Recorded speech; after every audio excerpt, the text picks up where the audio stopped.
భారమైన పని. గ్రామాల నుండి సుదూర ప్రాంతాల నుంచి హైదరాబాద్ నగరానికి రావడం, హైదరాబాద్ నగరంలో మళ్ళీ పంజగుట్ట చౌరస్తా చేరుకొని జ్యోతిరావు పూలే ప్రజాభవన్ దగ్గరికి వచ్చి ముందు రోజు రాత్రే ఇక్కడ నిరీక్షించి అక్కడ వినతి పత్రాలు ఇస్తున్నారు అని అంటే ప్రజలకు 10 సంవత్సరాల నుంచి ప్రభుత్వం అందుబాటులో లేకపోవడం, పరిపాలన ప్రజల దగ్గరికి చేరకపోవడం వల్ల తీవ్రమైన ఇబ్బందులను ప్రజలు ఎదుర్కొంటున్నారు. ఆ ఇబ్బందులు ఎంతగా పేరుకపోయినాయని అంటే ప్రభుత్వాలు మోయలేనంత భారంగా మారినాయి. అందుకే ఈరోజు వారంలో 2 రోజులు ప్రజావాణి కార్యక్రమాలు తీసుకుంటే దాదాపుగా 24,000 పైచిలకు అప్లికేషన్లు వచ్చినాయి. ఇందులో ప్రధానంగా భూమికి సంబంధించిన సమస్యలు, ఇల్లు లేని వారి సమస్యలు, లేకపోతే ప్రభుత్వం వైపు నుంచి అందించాల్సిన రాజీవ్ ఆరోగ్యశ్రీ లాంటి సమస్యలే ప్రధానంగా రావడం జరిగింది. వీటన్నిటిని కూడా విశ్లేషించి ఆయా శాఖలకు ఆయా అధికారులకు పంపించి వాటి మీద చర్యలు తీసుకునే విధంగా ఈరోజు మా ప్రభుత్వం ప్రయత్నం చేస్తుంది.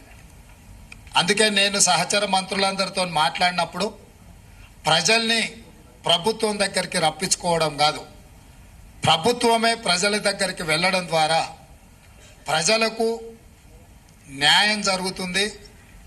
ప్రజలకు హైదరాబాదు రావడానికి అవసరమైన ప్రయాణ ఖర్చులు కావచ్చు, లేకపోతే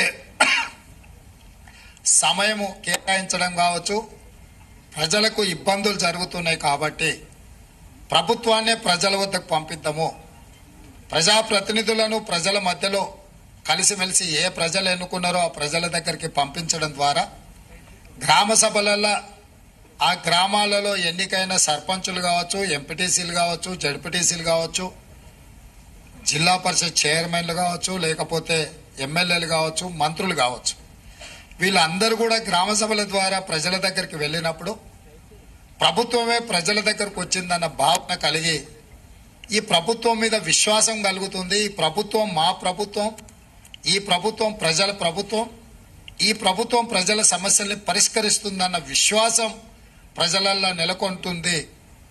ఈ కార్యక్రమాన్ని విజయవంతంగా అమలు చేయడం ద్వారా, ఈ కార్యక్రమాన్ని విజయవంతంగా అమలు చేయాలి అని అంటే వాళ్ళని ప్రజావాణి కార్యక్రమానికి ప్రజాభవన్కు రప్పించుకోవడం కాదు, ఇక్కడ ఉండే గతంలో గడీల ముందు గడీల లోపల జరిగిన పరిపాలనను గ్రామాలకు చేర్చాలన్న ఆలోచన మా ప్రభుత్వానికి వచ్చే ఈరోజు ఈ గ్రామ సభలను ఏర్పాటు చేయడం జరిగింది. ఈ ప్రజా పరిపాలన ద్వారా ప్రజల యొక్క సమస్యల్ని పరిష్కరించాలని ఈరోజు ఈ ప్రభుత్వం నిర్ణయం తీసుకున్నది.